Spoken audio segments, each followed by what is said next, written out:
Erev Tov, bonsoir à toutes et à tous. Le thème donc, on va essayer de développer ensemble ce soir, je l'ai intitulé la reconnaissance. Alors pourquoi est-ce qu'on va ouvrir sur ce thème? On est donc dans une paracha dans laquelle il y a énormément de choses qui se passent. Il y a plein de thèmes. Et on est donc dans le moment dans lequel Yaakov est en train de revenir avec épouse et enfant. Et le texte de la Torah nous dit que arrive à sa rencontre son frère Esav, Ésaü. Arba Meoti Shimo, dit le texte, qu'il y a 400 cavaliers et 400 individus qui l'accompagnent.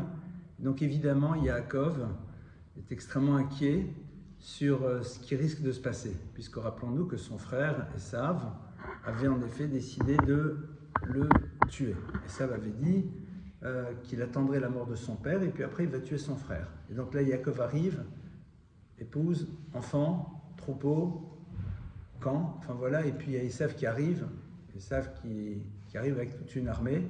Qu'est-ce qui se passe? Alors le texte nous dit que Vayira Yaakov me'od vayetzerlo, Yaakov a extrêmement peur. Rashi nous dit il a peur de tuer ou d'être tué. C'est intéressant de voir que Yaakov n'a pas envie de tuer, ne veut pas se retrouver dans une situation où il va tuer.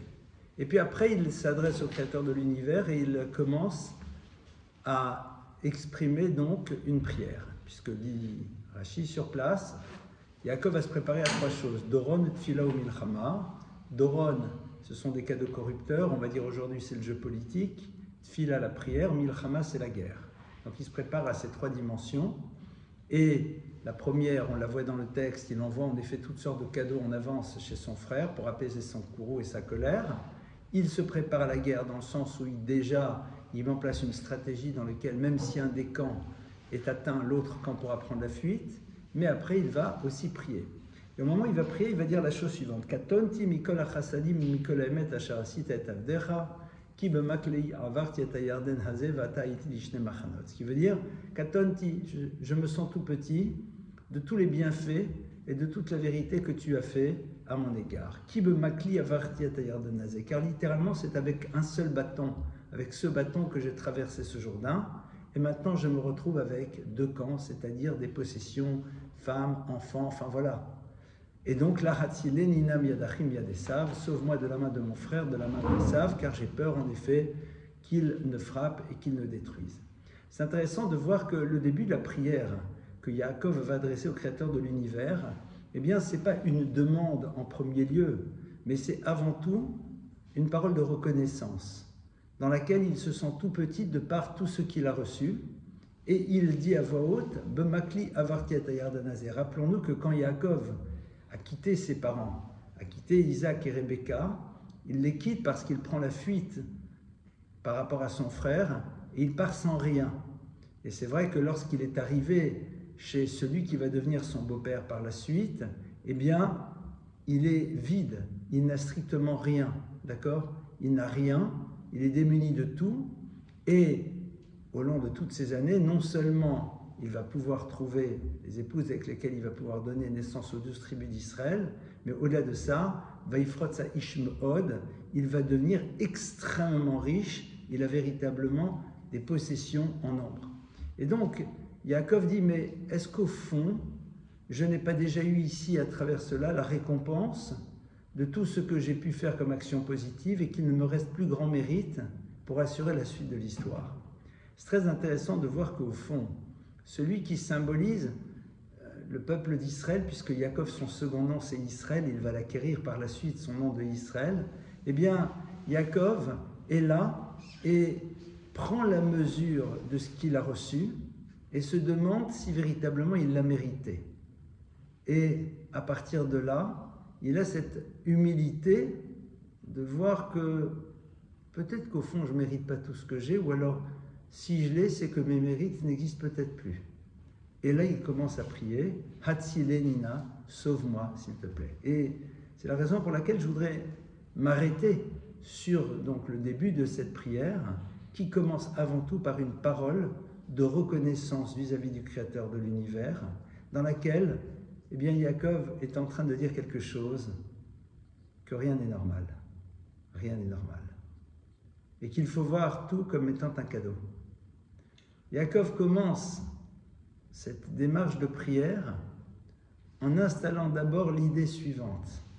Est-ce que je suis prêt et capable de voir en premier lieu ce que j'ai déjà et à partir de cela, ressentir profondément de la reconnaissance et ne pas voir dans la tête l'idée que j'ai des droits. Parce que lorsque vous pensez avoir des droits, alors ce que vous avez, vous l'avez parce que tout simplement vous pensez que vous y avez droit. Si j'y ai droit, alors pourquoi ressentir de la reconnaissance? Je ne parle même pas de l'exprimer, puisque c'est mon droit.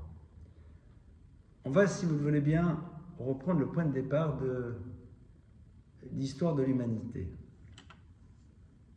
Au début de l'histoire de l'humanité, on va voir Adam et Ève avec cette confrontation à ce que l'on appelle le Nachash Akadmoni, c'est-à-dire le serpent primordial, c'est-à-dire celui qui va symboliser ce qui amène l'individu à ne pas prendre les directions qui sont les bonnes pour lui dans l'existence, qui l'amène à dévier et surtout à utiliser ses énergies dans des univers inappropriés. C'est ça le Nachash. Il est là et il nous demande tout simplement d'être dans un mouvement qui ne va pas dans la bonne direction. Mais le fait que l'on soit en mouvement nous rassure. Le problème, c'est que si on arrive dans une impasse, c'est un peu dommage. Mais généralement, quand on est dans l'impasse, c'est que la fin arrive.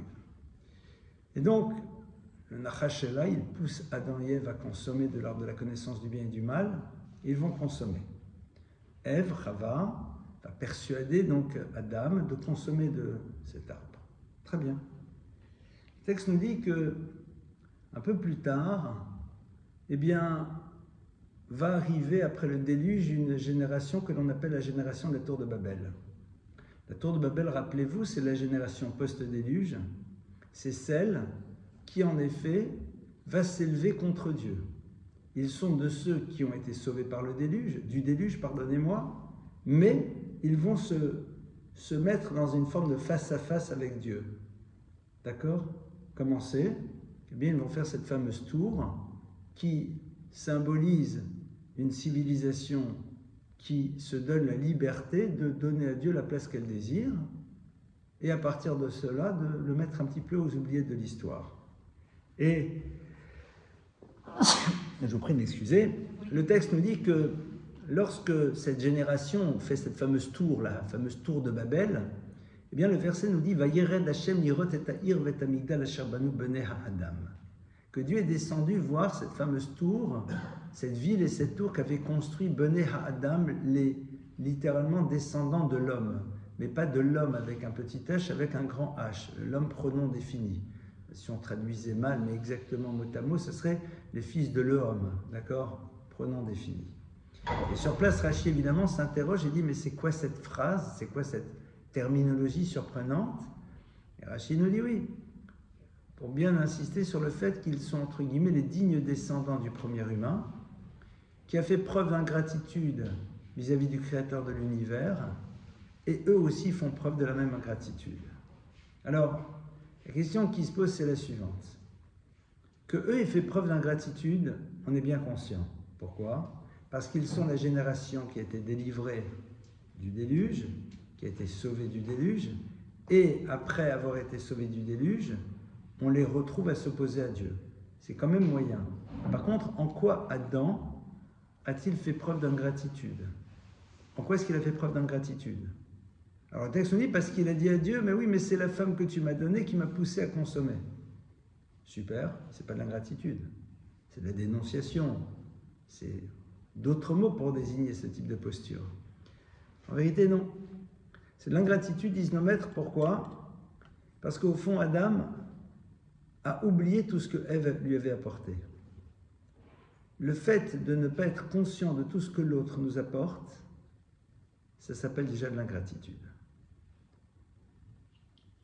Et donc, évidemment, la seule chose que tu vois, c'est ce que l'autre t'a posé comme problème. Oui, c'est vrai qu'elle t'a proposé. Mais c'est le même principe. C'est-à-dire que la plupart du temps, pour nous, on pense que la notion de reconnaissance, eh bien, c'est quelque chose qui va s'exprimer par rapport à quelque chose de particulier, d'extraordinaire. Or, le terme de reconnaissance veut bien dire ce qu'il dit, c'est-à-dire reconnaître, connaître à nouveau. C'est-à-dire que la chose, elle est là, mais tu connais à nouveau, c'est-à-dire tu te donnes les moyens de prendre la mesure de cette chose qui est là et de prendre conscience de ce qu'elle représente pour toi. Tout le travail de Adam, au fond, ça aurait dû être quoi? De réussir à prendre la mesure de ce qu'Ève apportait, de le ressentir profondément pour que par la suite, il ne limite pas Ève juste à ce moment-là. Au fond, la reconnaissance, c'est la base de la relation. Pourquoi? Parce que s'il n'y a pas de reconnaissance, alors de manière évidente, n'émergeront que les éléments qui te posent problème. Car ainsi est fait la nature humaine, comme dit le Roche, Darkan chez la briotte, le galot est arot, le chassot est atovot, la nature profonde de l'être, c'est de révéler en premier lieu ce qui ne va pas et de recouvrir ce qui va. Et donc au fond, on est dans une impossibilité relationnelle. Ça veut dire que l'idée de la reconnaissance, c'est quelque chose qui est fondateur pour créer un monde de relations. Parce que dans toute relation au monde et à l'autre, il y aura toujours un élément dysfonctionnel. Il y aura toujours quelque chose qui ne va pas, il y aura toujours quelque chose qui ne correspond pas à ton attente, légitime ou pas d'ailleurs. Et donc à partir du moment où cet élément fait immanquablement partie de l'histoire, la question est de savoir comment tu continues l'histoire. Parce que si je ne vois l'autre qu'à travers le prisme de la difficulté qu'il me pose ou du manque qui est le sien, je n'ai pas envie d'être encore dans cette relation. Donc la notion de reconnaissance, elle est là comme étant préambule à un désir de relation. Ce qui me révèle que je veux que la relation existe, c'est le fait que j'installe ce principe de reconnaissance pour pouvoir être sûr que la relation va continuer, et ce, même lorsqu'émergeront des éléments qui peuvent poser une difficulté à l'intérieur de celle-ci. Le reproche qui est fait à Adam, c'est quoi au fond? C'est que Adam, tu ne t'es pas donné les moyens de voir ce qu'elle est représentée réellement, Ève, et ce qu'elle t'a apporté. Et donc c'est la raison pour laquelle, dès le moment où dans l'histoire arrive cet événement, c'est cet événement qu'il a défini à tes yeux. Haïcha, au fond, c'est elle. Mais elle, ce n'est pas que cela. Mais on a l'impression qu'au fond, elle n'est devenue que cela. Et comme elle n'est devenue que cela, évidemment, à ce moment-là, on comprend pourquoi les choses deviennent difficiles. Ce travail-là, donc, c'est un choix. C'est-à-dire que la reconnaissance, c'est d'abord la question du désir de la relation. Si vous avez un désir de relation, alors vous installez le principe de reconnaissance comme préambule pour vous assurer de la continuité de celle-ci. Ce qui me révèle que je veux que cette relation existe, qu'elle avance dans le temps, qu'elle avance dans l'histoire. Qu'est-ce qui me le révèle? C'est le fait que je suis capable d'avoir de la reconnaissance par rapport à tout ce qui existe et qui va me nourrir. Et c'est pour cela que Yaakov, il arrive là, et il s'arrête, il dit, mais il est capable tout de suite de dire, mais je réalise au fond tous ces éléments qui font partie de mon histoire, tous ces éléments qui m'ont nourri, tous ces éléments qui m'ont apporté, toutes ces choses qui sont extraordinaires, qui font partie de mon histoire. Bemakli avarti.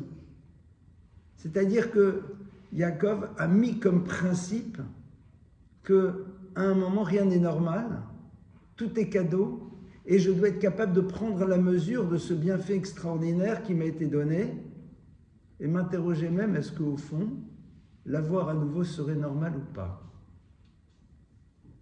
La reconnaissance, c'est pas dire merci à l'autre. Ça, c'est la politesse. La reconnaissance, c'est d'abord pour moi. C'est moi qui dois reconnaître, qui dois connaître à nouveau. C'est-à-dire, je dois me donner les moyens d'installer en moi la conscience claire de ce que l'autre m'apporte.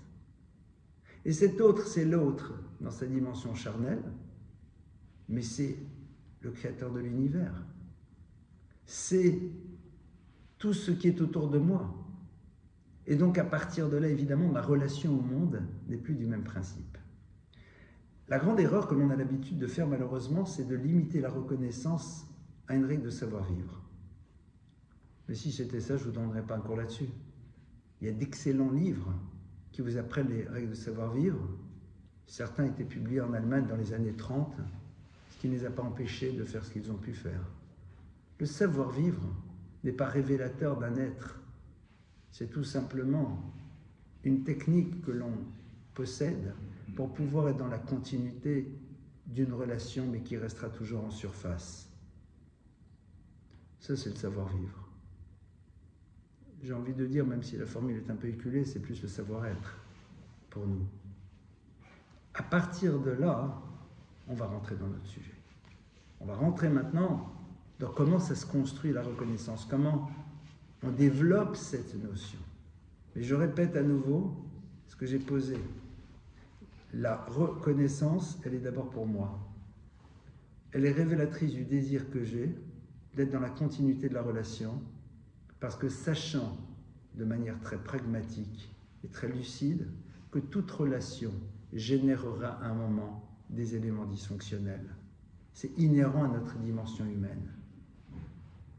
Faire ce travail de reconnaissance, c'est-à-dire me donner les moyens d'enregistrer en profondeur la totalité de ce que l'autre m'apporte, c'est parce qu'au fond j'ai envie qu'au moment où les éléments qui posent problème émergeront dans l'histoire, ils se dilueront à l'intérieur de cette réalité positive. Ça ne veut pas dire pour autant qu'on n'en discutera pas. Ça ne veut pas dire pour autant qu'on n'en parlera pas. Ça ne veut pas dire pour autant qu'ils ne devront pas créer un échange dans le but d'améliorer ou de faire disparaître ces éléments dysfonctionnels, évidemment.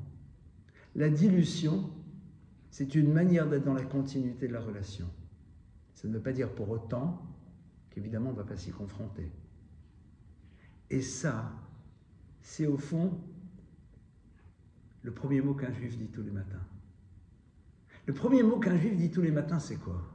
C'est modé, moda pour une fille, modé pour un garçon. Modé ani lefanecha melech hayv vekayam que quoi? Shechezarta bi nishmati bechemla virgule rabba emunatecha. Traduction. J'exprime ma reconnaissance devant toi, créateur de l'univers. Echezarta bi nishmati, tu m'as ramené mon âme. Rabba emunatecha, grande est la foi que j'ai en toi. Intéressant de constater que les premiers mots que tu prononces le matin, j'ai envie de dire la tonalité que tu vas donner à ta journée, c'est les moyens de prendre la mesure de quelque chose qui était du domaine de l'évidence, mais entre les 10 ans, tu réalises encore mieux ce qui se passe. Je vis. Dis à un moment, Yov, Maïtonen Adam Chai, de quoi se plaint l'humain lorsqu'il vit déjà. Alors bien sûr qu'on préfère que notre vie se conjugue au plus que parfait, mais la vie c'est extraordinaire. Pourquoi on fait ça? Parce qu'on va rencontrer une journée avec ces petits désagréments, pas énormes, mais normal quoi. Je n'ai pas trouvé exactement la paire de chaussettes que je voulais. Ils n'ont plus le pain au chocolat avec le double chocolat. Le désagrément, c'est pas un drame. Hein. C'est zut, j'ai loupé le métro. Bon, c'est la ligne 14, ça va venir dans 2 minutes, mais bon. Oui, c'est-à-dire. Mais bon, ça t'embête. D'accord? Tous des petits désagréments comme ça. On en a moins si on n'a pas déjà un programme trop figé sur la manière dont devraient se passer les choses. Quand tu vas acheter à la boulangerie cachère de quoi te sustenter, tu sais que tu auras de quoi manger. C'est extraordinaire. Nos parents ont fait partie de l'univers dans lequel on ne savait pas s'il y aurait encore à manger là-bas. On allait à la boulangerie, mais on ne savait pas s'il y aurait. Toi, tu es sûr qu'il y aura. Ah, il n'y a pas exactement le millefeuille à la vanille. Comme on dit en yiddish, nicht gefährlich. We will survive. On pourra survivre. C'est intéressant. C'est extraordinaire. Tu arrives, il y a de quoi manger. Et tu as même le choix. C'est extraordinaire. D'accord? Ça, c'est le moderni de tous les jours. Ce moderni-là, il est fondamental. Parce que, d'abord, on vit de manière totalement différente, puisque ça nous permet après de remettre les choses à leur place. Ça nous permet par la suite de savoir comment la machine à laver ne marche pas, soit. Mais tu sais que le réparateur va venir. Il va venir. Quand, c'est pas toujours, mais venir, il viendra.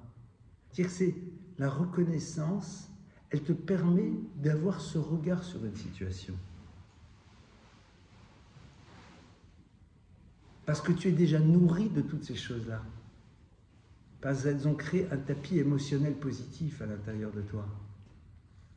Et quand ce tapis émotionnel positif, il est épais, il est dense, alors il peut recevoir sur lui des petits désagréments, mais quelque part, ça ne fait pas mal. Ça va être donc le point de départ. Le point de départ, ça va être donc d'être capable de dire. Et de partir du principe qu'on est tout sauf un bébé. Parce que pour un bébé, tout est normal. Pour un adulte, rien n'est normal. Passer de l'âge de l'enfance à l'âge de l'adulte, l'enfant considère que tout est normal, que tout lui est dû. Et la notion de reconnaissance n'existe pas parce que pour lui, l'idée que ça puisse ne pas exister ne rentre pas dans son monde des possibles. Parce que grâce à Dieu, et on le souhaite à tous les enfants du monde, il n'a jamais été confronté au fait que ce qui aurait dû être n'est pas. C'est un bonheur. Un enfant, c'est quelqu'un qui considère que tout est normal. Un adulte, c'est quelqu'un qui est capable de dire « mais rien n'est normal, tout est cadeau ». Que les choses sont extraordinaires. Et c'est vrai que certains restent enfants toute leur vie. Et ce n'est pas l'enfant de Saint-Ex avec son regard émerveillé sur le monde. Parce que celui-là, peut-être que justement, il sait faire preuve de reconnaissance. C'est l'enfant, pardonnez-moi l'expression, c'est le gosse, quoi. T'es encore un gosse. T'es encore resté un gosse. Parce que ne pas être capable d'être dans la reconnaissance, c'est considérer que tout est normal. Devenir adulte, c'est réaliser que non. Ça, c'est Yaakov Avinu. Katonti mikol achasadim mikol haemet. Bemakli avarti. Rien n'est normal. Mais Dieu t'a promis! Et alors? Qui me dit que j'ai le mérite? Qui me dit que j'ai le mérite? Qu'est-ce que je sais?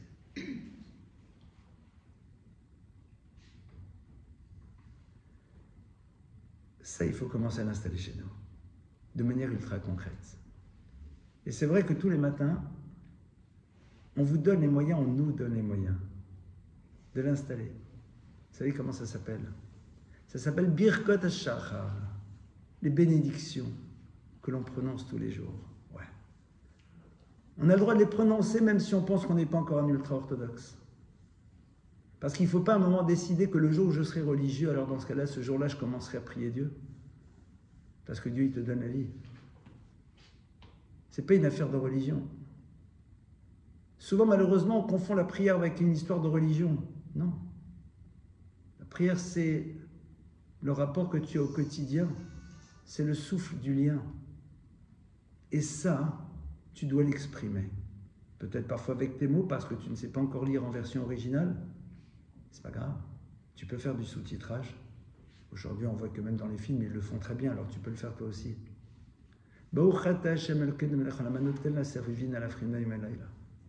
Qui a donné servi au coq la capacité de savoir distinguer entre le jour et la nuit.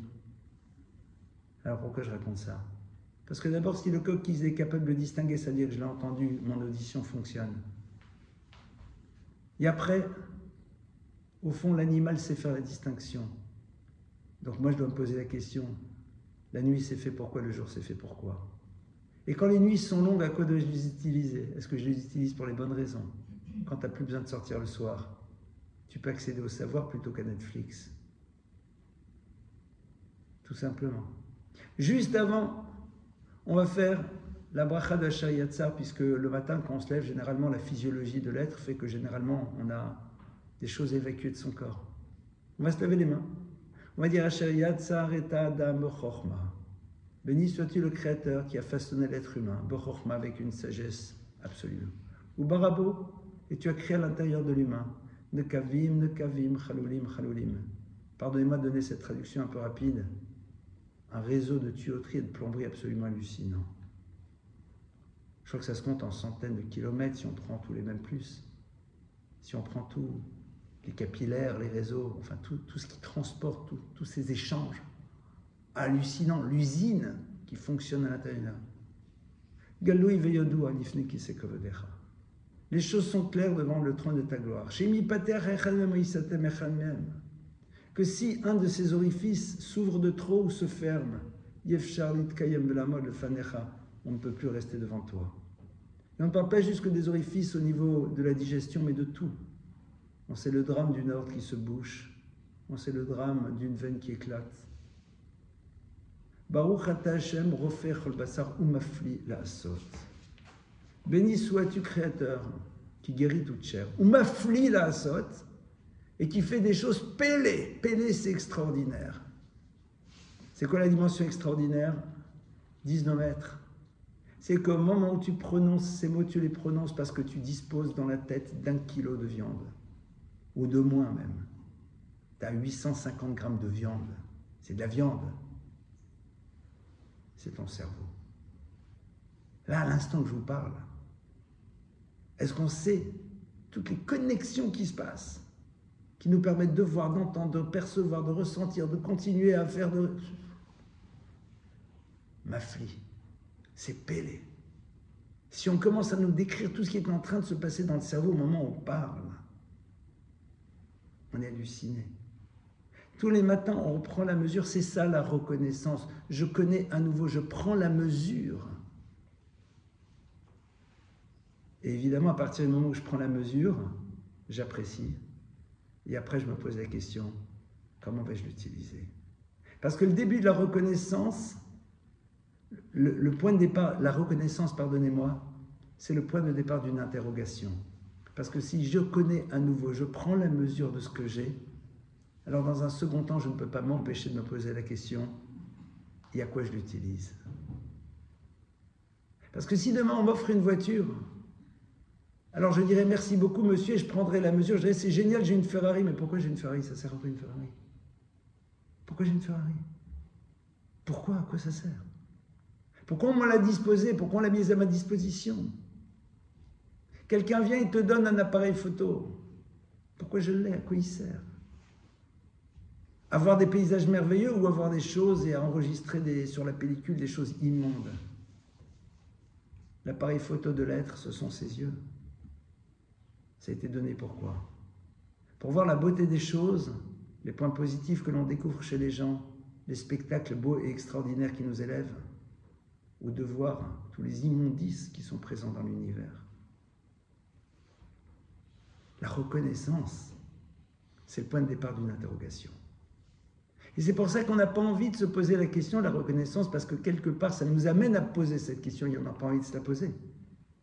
Parce que souvent, la réponse ne sera pas à la hauteur, on n'a pas envie d'être à la hauteur de l'exigence que crée la question. On va continuer. On va continuer dans le monde maintenant des relations. Sur cette notion de reconnaissance qui, comme on l'a vu, est le point d'entrée d'un désir relationnel. Parce que si je développe la reconnaissance, c'est que j'ai envie que la relation continue, parce que j'ai envie de voir tout ce qui va pour être sûr que le jour où quelque chose ne va pas, la relation continue. On le fait vis-à-vis de Dieu. On le fait vis-à-vis d'Hachem. C'est ces premières bénédictions du matin que je vous engage à dire. Aujourd'hui, je me sens de dire, mais au fond, à un moment, il ne faut pas avoir peur de dire aux gens, vous savez, il faut le faire. Parce que nos ancêtres l'ont fait. Parce que vos parents l'ont fait, vos arrière-grands-parents l'ont fait. On ne peut pas invalider. On ne peut pas dire qu'ils se sont plantés. On ne peut pas dire au nom d'une forme de liberté qui est beaucoup plus liberticide que quelque part, on se déconnecte de ce qui a été à l'origine de la continuité du peuple juif. Surtout si on ne sait pas de quoi on parle. N'ayons pas peur. À un moment, il ne faut pas avoir peur de se dire, mais on s'inscrit. Et pourquoi on ne veut pas? De quoi on a peur? De devenir plus vrai, de devenir plus connecté, de poser un autre regard sur les choses, ouais. De sortir un peu de nos zones de confort, et qui la plupart du temps ne sont que des lieux d'enfermement. C'est ça la question qui doit se poser. Après, il y a le monde des relations humaines. Et la notion de reconnaissance, elle est celle qui permet de développer la relation à l'autre. Parce que quand tu reconnais l'autre, quand tu le connais à nouveau, alors quelque part, tu lui donnes encore plus de place. Maintenant, on est dans un monde dans lequel très souvent, la notion de reconnaissance, on nous a appris à ne la voir que dans des choses dans lesquelles on voit qu'il y a volontairement de la part de l'autre un désir de nous apporter. Je vais vous poser une question. Et pardonnez-moi si je prends une situation qui peut-être touche certaines personnes dans leur réalité quotidienne, et je vous prie de m'excuser, parce que ça peut peut-être vous renvoyer à quelque chose qui n'est pas simple. Donc je vous prie de m'excuser, je ne connais pas vos histoires, Vous êtes à la maison, vous êtes seul. Le conjoint n'est pas là. Allez, on va être dans une dimension soft. C'est pas qu'il n'est pas là parce qu'il a quitté, il n'est pas là parce qu'il est en voyage. Et le boutchou, il est là et il vous fait le 40 de fièvre classique. D'accord? Il est 1h du matin. Il y a un grand qui est à la maison, c'est le plus petit jeune. Donc les grands peuvent garder les plus petits. Mais la pharmacie garde, elle est quand même à un quart d'heure de voiture. Ben, tu prends ta voiture, tu descends et tu vas acheter ce qu'il faut, si tu ne l'as pas à la maison. Quelque part, si ton conjoint était là, même si c'est toi qui pars, ça aurait été plus simple. Parce que tu n'es pas dans l'anxiété de savoir comment les autres vont gérer les enfants.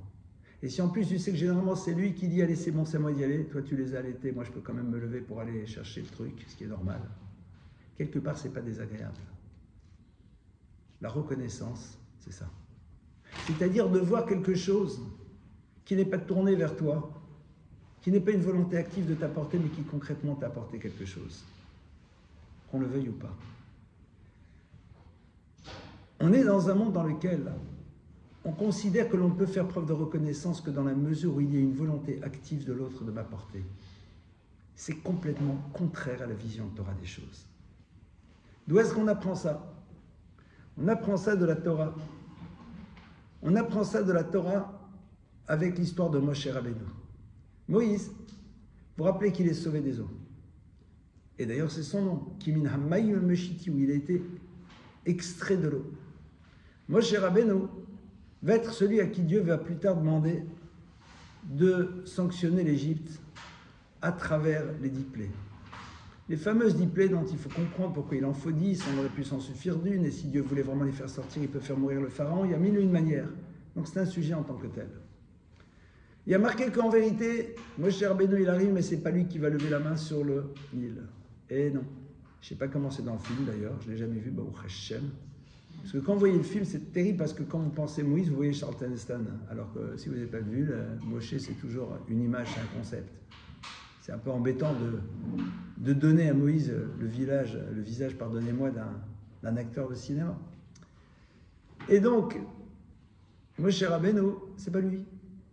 Qui va lever la main sur le fleuve? Aaron, son frère. Pourquoi c'est Aaron? Pourquoi c'est pas Moshe? C'est Dieu qui lui a dit. Moshe dit, mais je peux pas moi. Pourquoi? Parce que le Nil est celui qui m'a sauvé lorsque j'étais enfant. Et l'idée, elle est évidente et vous la connaissez. Mais le Nil n'a jamais désiré sauver Moïse. Le Nil n'a jamais rien fait de spécial pour Moïse. Vous auriez mis sur le Nil une petite barquette, une petite embarcation avec n'importe quel enfant égyptien, l'embarcation serait restée à flotter sur le Nil. Donc il n'y a au niveau du Nil ni une volonté, ni un effort, ni une dimension particulière vis-à-vis de Moïse. Plus que ça, l'eau du Nil qui a supporté le petit esquif sur lequel Moshe était posé, depuis 80 ans, elle est passée, cette eau. L'eau, elle coule sous les ponts et a fortiori dans le Nil. Pourquoi il ne lève pas la main? Surtout que le Nil, de toute façon, va être transformé en sang. Et Moshe Rabbeinu, il dit, je ne peux pas m'imaginer à un moment avoir un acte négatif par rapport à quelque chose qui m'a apporté à un moment. Cette chose n'a jamais eu l'intention d'apporter. Cet élément-là n'a pas de souvenir, cet élément-là n'a pas de ressenti, même si certains en parlent de la mémoire de l'eau. Mais néanmoins, je ne peux pas m'imaginer à un moment faire un acte négatif par rapport à quelque chose qui m'a apporté une dimension positive. C'est inimaginable. Je ne me pose pas la question d'intention. Je ne me pose même pas la question de savoir si l'autre va percevoir ma reconnaissance ou pas. C'est quelque chose qui n'est pas possible par rapport à moi-même.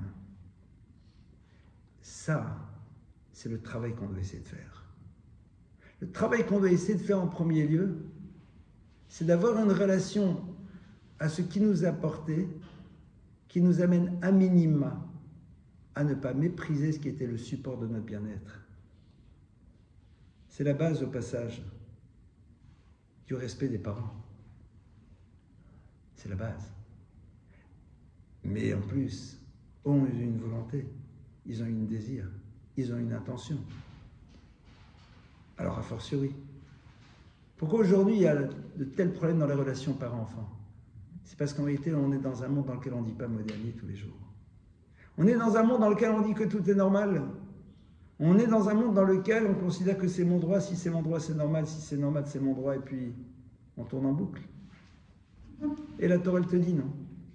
La Torah, elle te dit, Moshe Rabbeinu, c'est l'expression réelle de la reconnaissance, parce que justement, à partir du moment où un élément a été le support de mon bien-être, je ne peux pas m'imaginer, même en rêve, avoir une posture qui puisse être négative, parce que je détruirai quelque chose en moi. L'enjeu, ce n'est pas l'autre. L'enjeu, c'est la destruction de cette sensibilité. C'est pour ça qu'on est tellement vigilant dans la Torah de ne pas détruire un objet qui a été le support de quelque chose de positif. La chaise, elle est vieille, tu la mets de côté. Tu la jettes, mais avec délicatesse. Tu la détruis pas n'importe comment. Parce qu'à un moment, sur cette chaise, tu t'es assis. Et donc, elle représente quelque chose pour toi. Mais la chaise n'a rien voulu faire. C'est du bois, mon frère. Mais si je m'habitue, vis-à-vis du bois, à ne pas prendre la mesure que j'ai reçu quelque chose, un jour, c'est celui qui est fait de chair et de sang qui sera pour moi à l'image du bois et de la chaise. Ne l'oublions jamais. À partir de là, on va essayer d'aller un tout petit peu plus loin. Comment est-ce qu'on développe cette notion donc de reconnaissance? Donc comme on l'a vu, la notion de reconnaissance, c'est reconnaître, connaître à nouveau. On a vu l'importance du modé Ali. On a vu l'importance de ces fameuses brachot du matin.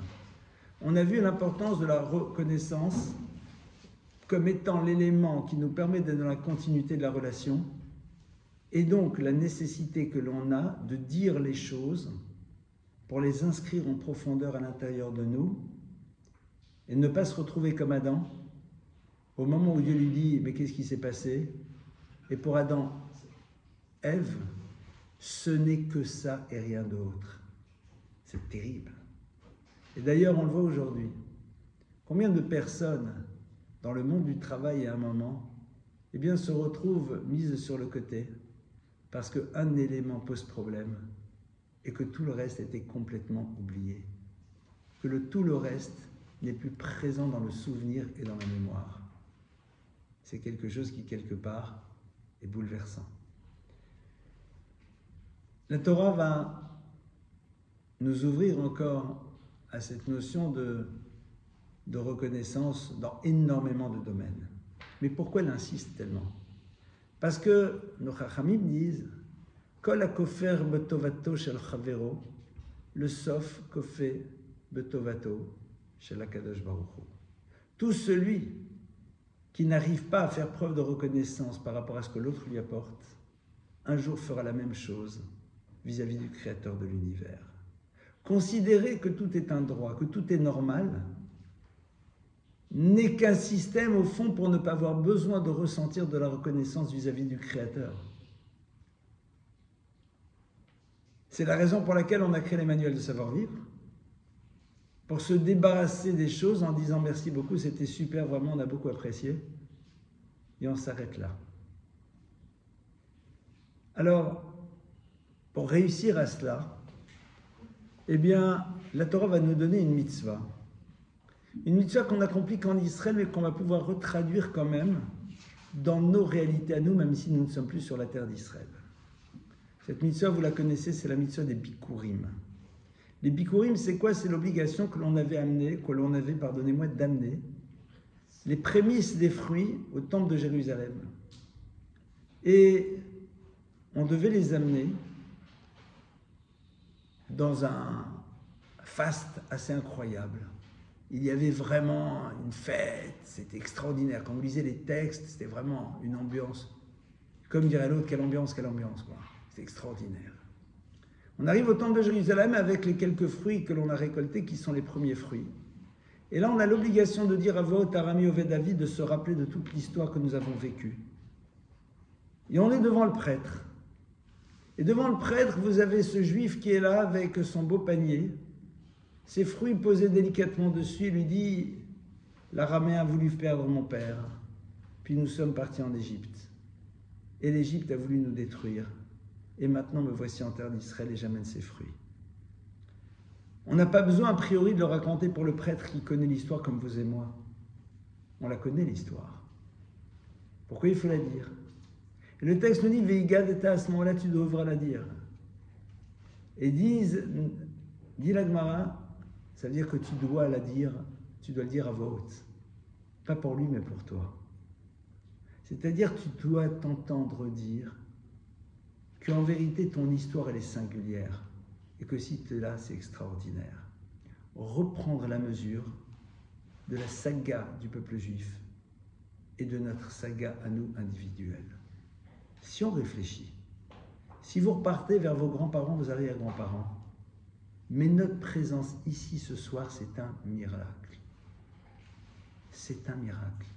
On a tous, chacun dans notre histoire, surtout nous, le peuple juif, des événements totalement improbables qui se sont passés, qui nous ont permis d'être là. Moi, en tant que juif ashkénaze, avec des parents qui ont vécu la Shoah des deux côtés, et mon épouse aussi, pour moi, c'est même pas la question, c'est l'évidence absolue. Parce que ça s'est chaque fois joué à rien, à rien, à rien, de partout. À rien. Un aurait dit oui, alors qu'il fallait dire non. Un aurait dit non. Il aurait été là 30 secondes. La grand-mère de ma femme, elle est avec ma belle-mère, Zichona Livracha, dans les bras. Elle est à Anvers, il y a une rafle. Elle est avec son bébé.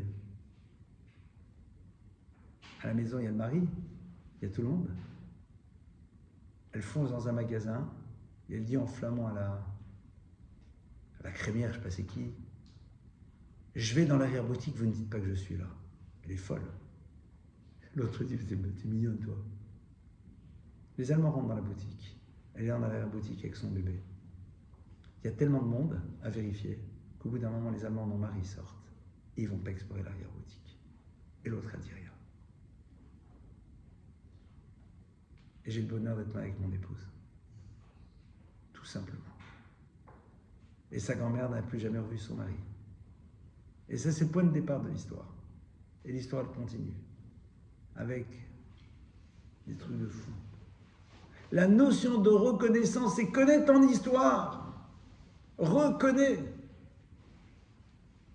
Va pas vers le merci, c'est trop simple. Prends la mesure. Et à partir de là, évidemment, tu t'interroges. Et à partir de là, véritablement, tu te poses la question de la place que tu dois occuper dans le monde. Et à partir de là, tu fais vraiment vivre ton histoire. Tu la construis, tu la mets en place, tu l'élabores. Et après, dans le monde des relations humaines, tu vas développer après la reconnaissance dans cette dimension nouvelle. Qui est quoi? Qui est comment faire pour faire perdurer un monde de relations. Mais comme vous voyez, ça se situe à deux niveaux, ne l'oublions jamais. À deux niveaux. Yaakov Avinu katonti mikol hachasidim ou mikol haemet. Mais Bemakli, j'arrive avec un bâton, tout aurait pu s'arrêter. Extraordinaire. Et après, merci sur la totalité de tout ce que j'ai, de tout ce qui est là et de tout ce qui va autour. Maintenant, dans le monde des relations humaines, comment est-ce qu'on développe cette notion de reconnaissance? Dans l'expression de celle-ci. Sur le même principe. Le premier point, c'est de ne pas attendre que l'autre réagisse pour prendre la mesure de ce que l'autre est.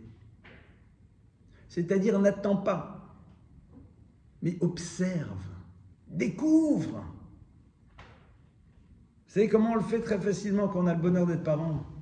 Observe ton enfant, observe ton bébé. Quel miracle, c'est extraordinaire. Quel bonheur, quelle chance. C'est génial, c'est exceptionnel. Mais tu fais la même chose avec ceux qui sont autour de toi. C'est-à-dire la reconnaissance ne va pas commencer quand l'autre va apporter, mais le fait que l'autre est, il t'apporte. Et j'ai donné cet exemple un peu trivial que l'autre t'apporte parce que s'il n'était pas là, tu serais obligé de te bouger. Il y a 3 heures du matin, c'est pas rigolo. Et il m'apporte quoi cet autre quand je l'observe? Il m'apporte en premier lieu le fait que de par sa présence à mes côtés, que dans la rencontre que je fais avec lui, quelque part, il m'aide à ne pas tomber dans ce qui est l'échec de l'humain, c'est-à-dire de quelqu'un qui n'existe que pour lui-même. Parce que la présence de l'autre, c'est avant tout une proposition qui m'est faite sur ce que je peux lui apporter. Merci de me donner les moyens de m'inscrire dans ce qui est censé l'être l'humain. Parce que ta présence, elle crée chez moi une exigence. Et ça commence même avec le bébé. Parce que sans rentrer dans l'univers des neurosciences, parce que la Torah n'avait pas besoin des neurosciences pour nous le dire, parce que ton bébé, si tu lui souris, si tu as une attitude et une posture positive, tu lui apportes. Et donc, quelque part, il t'oblige à faire un effort d'être dans une meilleure version de toi-même. Il t'apporte cette obligation de grandir à travers l'exigence qu'il crée de par sa présence. Ça, c'est dans une vie dans laquelle on pense qu'on est là pour grandir. La première chose que tu m'apportes, c'est ta présence crée chez moi une obligation. Mais cette obligation va créer chez moi une dimension nouvelle qui ne serait peut-être jamais arrivée. Dans le monde des dictatures, la présence de l'autre ne crée chez moi aucune forme d'obligation parce que cet autre ne représente rien. Parce que cet autre doit m'accepter dans ma réalité, point barre. Et de toute façon, s'il ne m'accepte pas, ça ne changera rien à ma vie parce que de toute façon, il n'a pas le choix. On peut être dans une dictature familiale quand on considère que la présence de l'autre ne crée chez moi aucune forme d'obligation parce qu'il m'est soumis, il est dépendant. Eh oui. Parce que la dépendance que l'autre a, que ce soit de l'enfant, que ce soit du conjoint quand c'est économique, fait que je pense que de toute façon, je n'ai aucune obligation de grandir vu que de toute façon, il dépend de moi. Ça, c'est un choix de vie. Ça, c'est un choix de regard. C'est comme ça que la Torah, elle vous demande de penser la vie. Évidemment, c'est une vie différente qui s'offre à nous. Parce que tu vas ressentir du bonheur d'avoir été confronté à quelque chose, à quelqu'un qui te permet enfin de devenir ce que l'on attend de toi. Enfin, tu vas pouvoir devenir un être humain digne de ce nom. De par ta présence. Vous imaginez un peu? Quel cadeau l'autre te fait.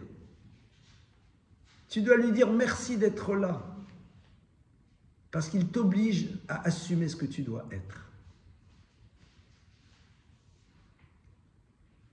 Et ça, quand on l'a compris, alors je vous garantis que la vie, c'est plus la même. Vous ne vivez plus la vie de la même manière. Parce que même la difficulté que l'autre te créera, elle sera le support d'une nécessité de grandir et à terme, tu auras de la reconnaissance. Bien sûr, si la difficulté, c'est une volonté de te faire du mal, c'est pas simple. Mais si la difficulté est liée à ce que l'autre est, un caractère, un modèle de fonctionnement, non pas un désir d'être dysfonctionnel, mais parfois une forme de dysfonctionnalité. Mais quelque part, elle t'oblige à grandir. Cet enfant qui prend du temps pour manger, qui t'oblige à devenir plus grand à travers un travail sur ta patience. Cette personne qui ne te comprend pas immédiatement et qui t'oblige à faire un travail sur la reformulation et le fait que tu réalises que les gens ne comprennent pas les choses toujours de la même manière. Ce qui est un cadeau pour le reste de la vie. Si on réfléchit. Et donc à partir de cela, tu vas ressentir. Et dans un second temps, tu exprimeras. Merci de m'avoir permis de grandir à travers ta présence et l'exigence qu'elle crée dans ma vie. Merci de m'avoir permis d'être différent, de par le fait que je n'aie pas le choix, si ce n'est d'évoluer dans un certain domaine. Alors, a fortiori, quand l'autre, il est là, il t'apporte objectivement parlant des éléments positifs. Il te donne un savoir, il te donne une connaissance, il t'ouvre à quelque chose.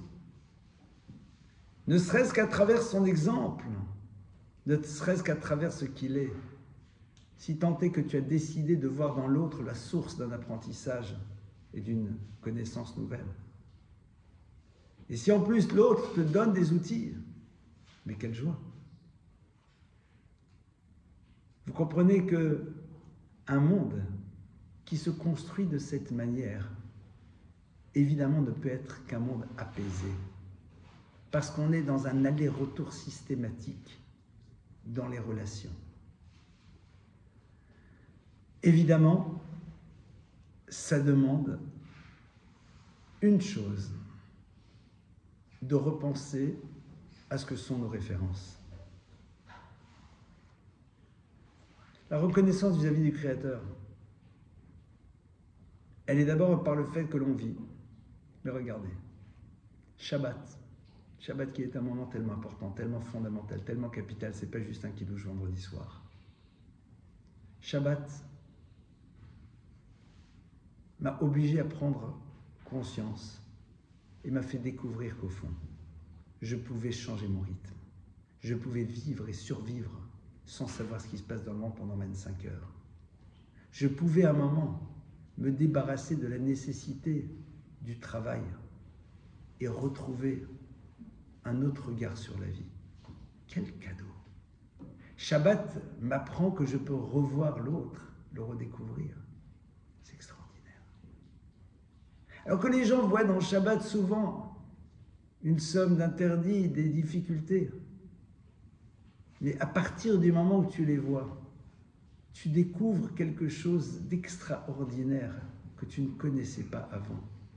J'ai vécu récemment une expérience de Shabbat avec des gens qui, pour la première fois, mettaient de côté leur téléphone. Ils sont sortis de là. Ils disaient, mais c'est incroyable. J'avais envie de leur dire, vous avez vu le cadeau que vous a fait Shabbat. Il vous a permis de découvrir une dimension que vous ignorez de vous-même. Qu'au fond, vous êtes capable. Vous êtes capable. C'est extraordinaire. En dehors de tous les bienfaits, par ailleurs. Il t'a fait prendre conscience de la capacité qui était la tienne, mais c'est génial. Voilà quelques points.